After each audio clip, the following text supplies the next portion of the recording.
আসসালামু আলাইকুম। ছোটবেলা থেকে দাদুর মুখে নানান প্রকার মাছ ধরার গল্প শুনে বড় হয়েছি। তারা কি মাছ খেয়েছেন, কত মাছ ধরেছেন, তার ভাইরা বিল থেকে, নদী থেকে। যেমন দাদুর এক বিখ্যাত গল্প। ছোটবেলায় দাদু আর দাদুর চাচাতো বোন গিয়েছিলেন নদীতে গোসল করতে। নদীটা অবশ্য খুব বেশি বড় না, আবার খুব বেশি ছোটও বলা যায় না। গোসল করতে করতে ওনারা খেয়াল করলেন ঘাটে একটা নৌকা বাঁধা আর সেখানে কি যেন একটা নড়ছে।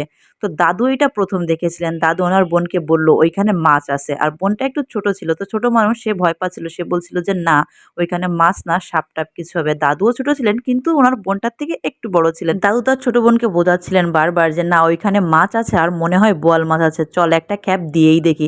তো ওনারা গায়ের কাপড়টা খুলে যে শাড়িটা পরা ছিলেন, তখনকার মেয়েরা সাধারণত শাড়িই পরতেন আর ওনারা ছিলেন খুব ছোট। তো শাড়ি দিয়ে একটা খ্যাপ দিলেন। খ্যাপ দিলে মাশাআল্লাহ খুব বড় সাইজের একটা বোয়াল মাছ উঠে এলো। কিন্তু দুজনে এতটাই ছোট যে মাছ টেনে কোনো রকমই ওরা উপরে উঠতে পারছিল না।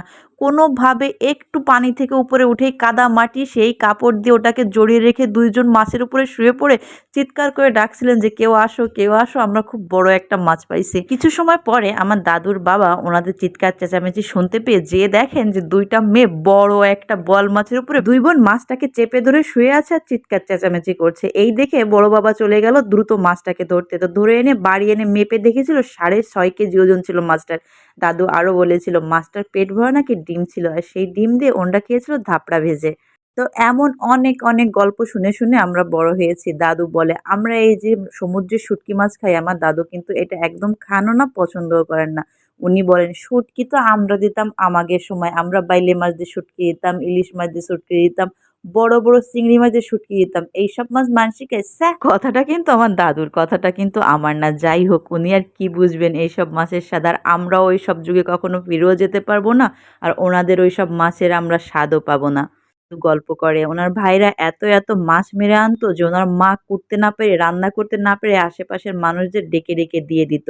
আরে সেই দিনগুলো বাগে খাইছে। তো যাই হোক, আমরা তো এখন মাইরেও এনে খাতে পারি না, ধইরা এনেও খাতে পারি না। কিন্তু কিনে এনে রান্না করে খেতেই পারি।